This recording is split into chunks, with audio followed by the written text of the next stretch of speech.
Hello lovelies, and welcome to my channel, or welcome back if you're returning. Today I am bringing you another amazing deck. It's another Blye Angel deck. Now this is Sisters of the Sea. It's a Lucy Cavendish deck by Blye Angel, and it comes at a really strange time for me because in my doll room, on my doll channel, because I also have a doll collecting channel on YouTube, if you've been watching that at all, you will know that I spent a lot of the last month building a mermaid doll shelf. And once I'd made that shelf, mermaids were coming in at me from all angles. I got sent a big box of Kika Goods mermaid dolls to review. I found the long discontinued Mermaid High suddenly in store, and this deck came to me from Blye Angel. I can't wait to show you how lovely the cards are in this deck. And it says, both in stillness and when we feel the pull of life's currents, we can know and remember the ways and wisdoms of our mer selves. These treasures are never far from reach, and with this alluring oracle you can rediscover and dive deeply into their healing magic. Explore the symbology, mystery and deities of the sea, and enhance your readings with mermaid tools, insights, prophecies and offerings. So it's a really lovely way to connect with mermaids and to bring sort of mermaid energy into your tarot readings or your oracle readings. For me, when I have not been at the caravan for a while, because I have a caravan on the coast in Wales, I often crave some sort of connection with the ocean. So for me this is perfect, because I haven't been able to get to the caravan recently because I've been doing university open days instead on all my free weekends. So the coast is just not a place I'm getting to at all at the moment. So this has been great, and I have been using it and I love it. So I'm going to turn the camera around and I am going to show you the cards. And again, they're not in order because this deck is being used. So firstly, before I show you the cards, I really want to share with you how lovely the guidebook is. Not only do you have colour representations of the cards with the meaning of the card, but you also get at the beginning a fair bit of almost like witchcraft really, and spiritual work that you can do, and I love that.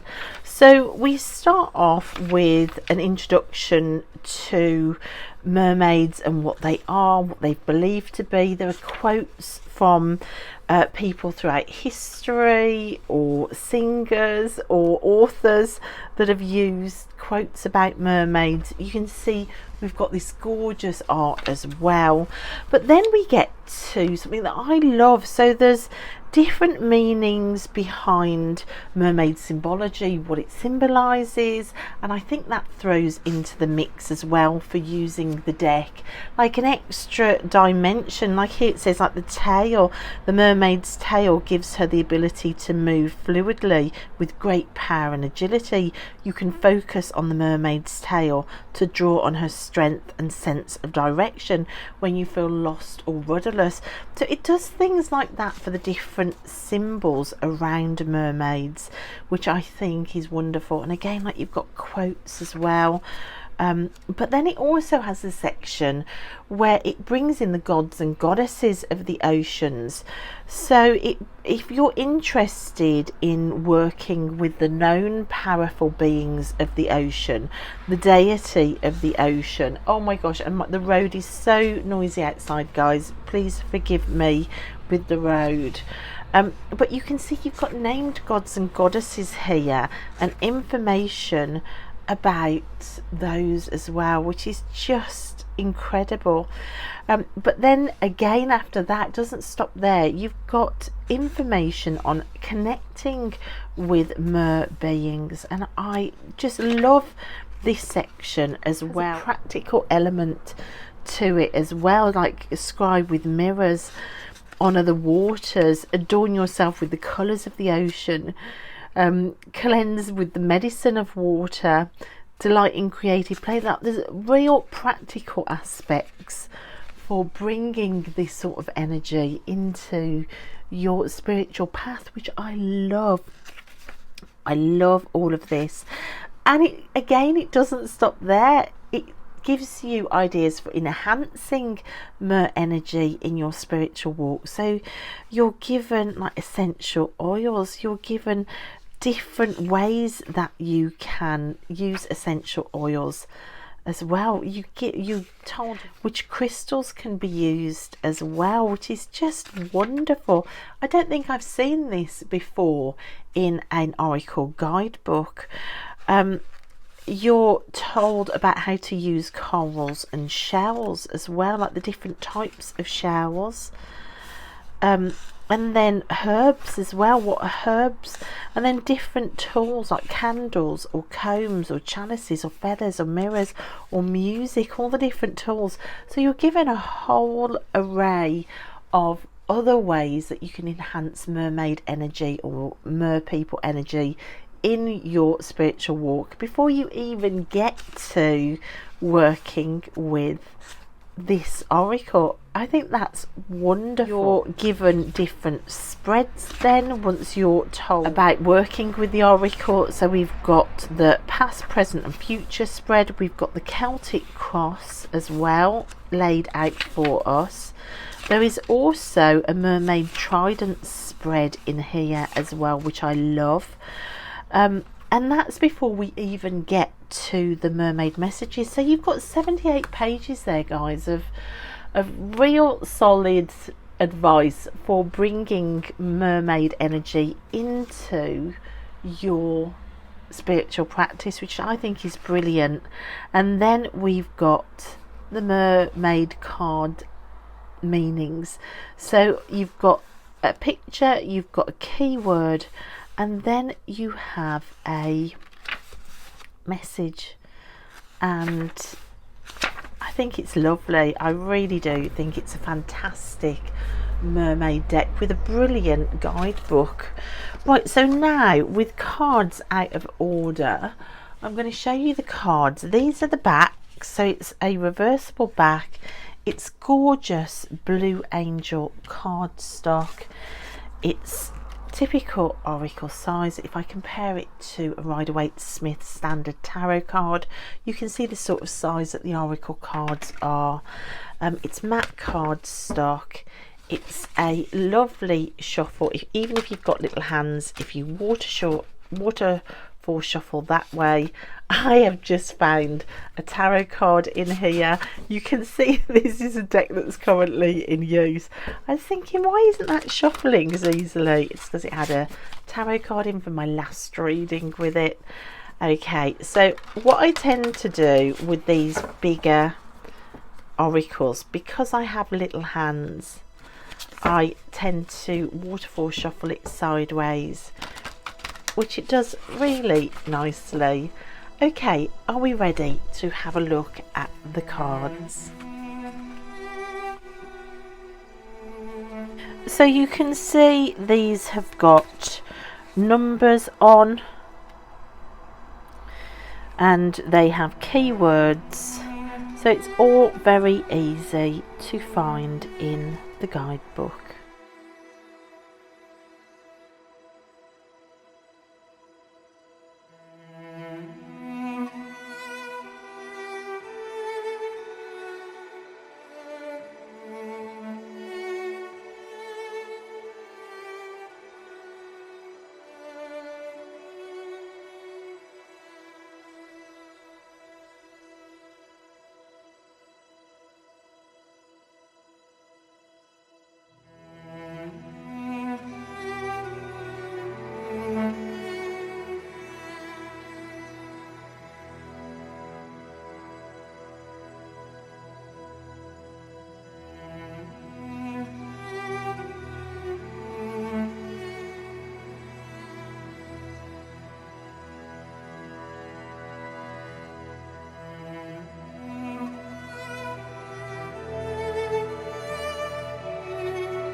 So things I absolutely love about this oracle: I love the layout, I love that the artwork's easy to see, I love that whatever sort of colour palette is predominant in the card, the background of the words matches. So you can see this is more orange, this is more blue, this is more purple, this is a deep purple. So the key colour is taken as the background of the key phrase, which I absolutely love.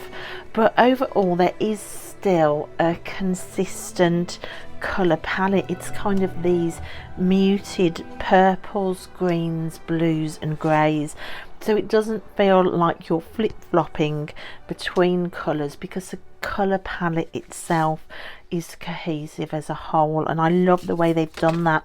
So you've got a play of colours, but it's still cohesive. I love that.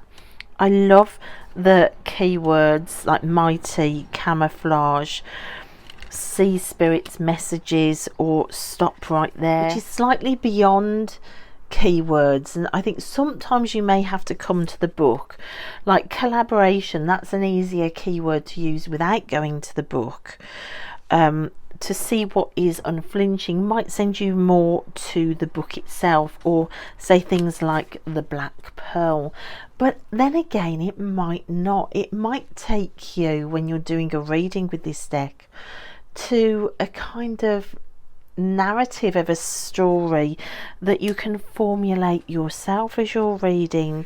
So I think there is the possibility for using this completely without the guidebook and developing your own story and narrative, or sitting with the keyword or the key phrase to meditate, to bring in mermaid energy, or to scry to say water, to see what story unfolds from, say, a title like High Tide.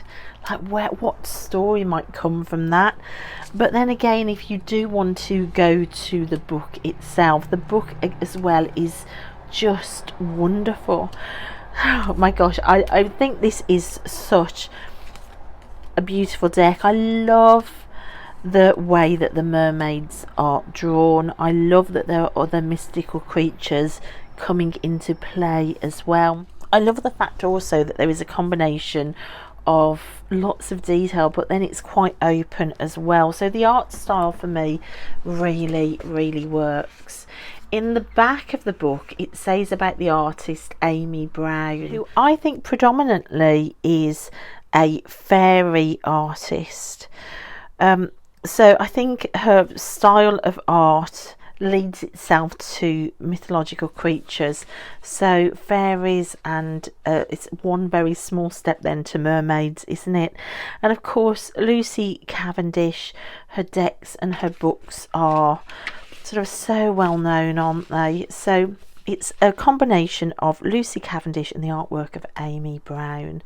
But I think that you know, Amy's artwork really does need to be applauded. I think it's absolutely gorgeous. So what I'm going to do a quick overhand shuffle, and we're going to find one card. Now I have got tiny hands, so you can see even I can manage an overhand shuffle. Right, there is a card that has wanted to come out. In fact, there are two cards there. Which one shall we pick, or perhaps we could pick both?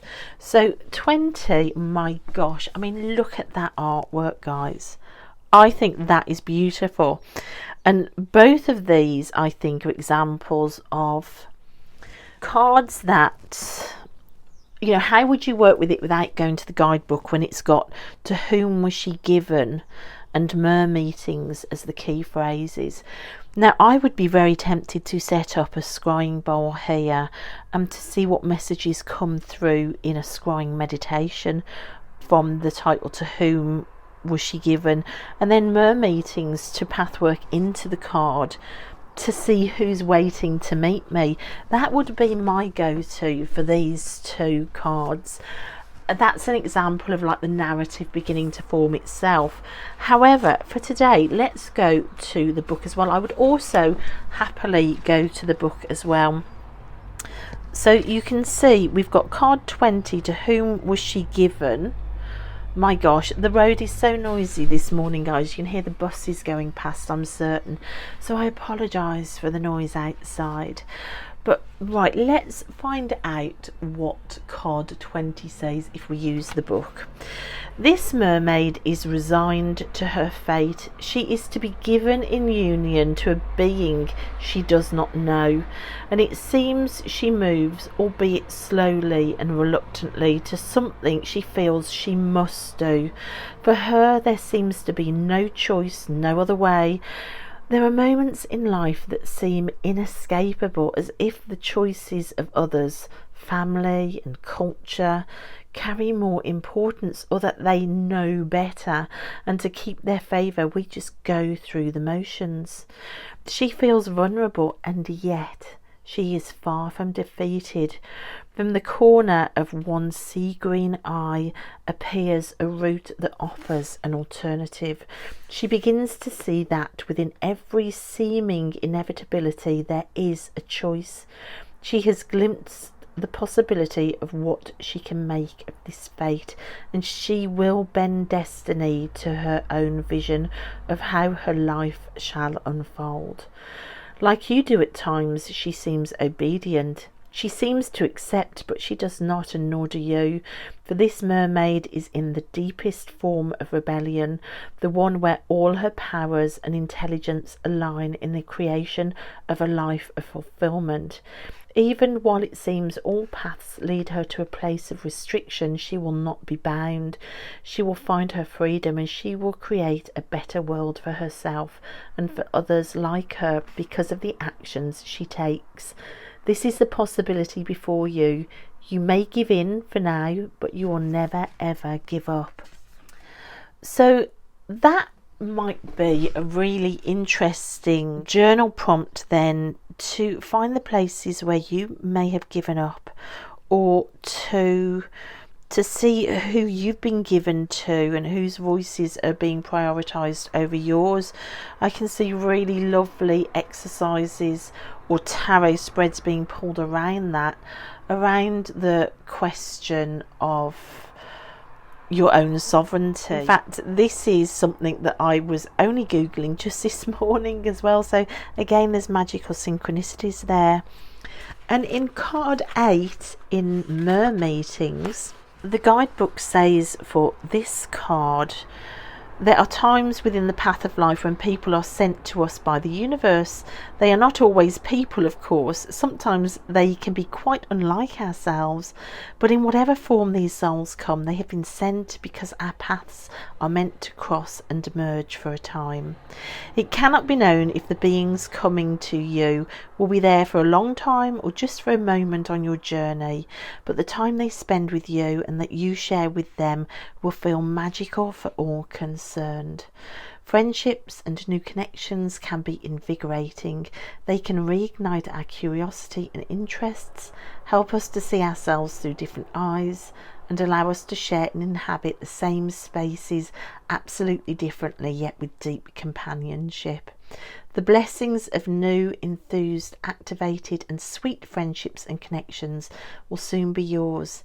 These are blessings for the soul, and as the interaction between fairies and mer beings shows, we need not be alike, but we do need perhaps the kinship of the soul, the desire to spark magic in each other and to want the very best for each other. You are blessed with this gift. Embrace it. Unfurl your tight held vulnerable heart to the new.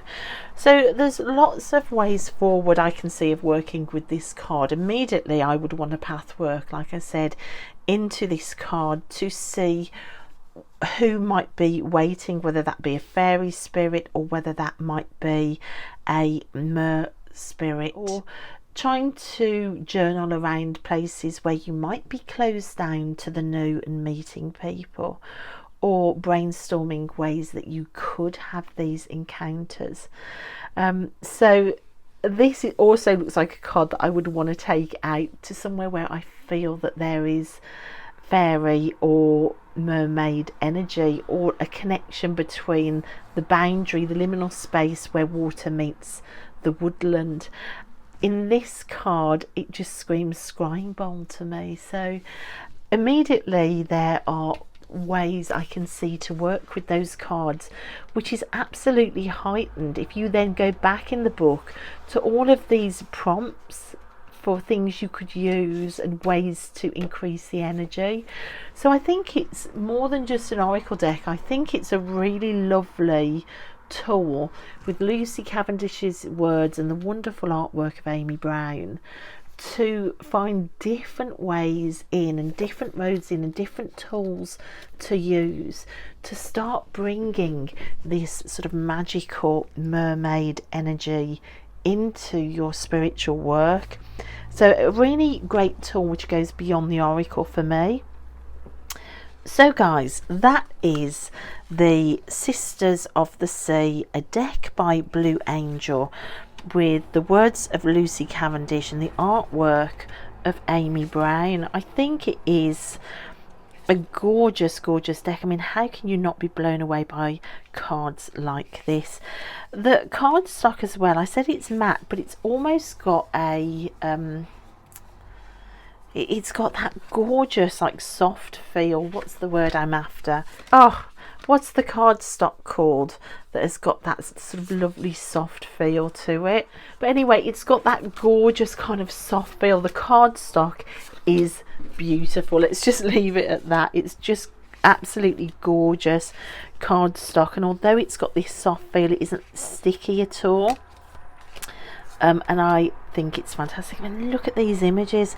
I think Amy has done such a fantastic job with the artwork, and it just makes me desperately keen to bring in all those other elements and to get away from this busy road which you can hear in the background and to get back to the ocean.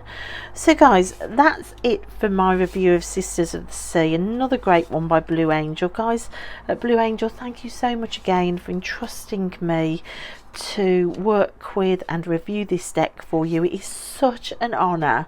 I can't wait to get back to the caravan in Wales and to bring this deck with me and to work with it where the boundaries of sea and woodland meet. For me, that feels really exciting, the thought of doing that and having some adventure tarot as well with this deck. I love it. I think it's fabulous. I think if you're pulled at all to mermaid energy, there's great value in the guidebook as well, beyond just an ordinary card meaning guidebook, as you've seen. And I love it. So let me know what you think in the comments.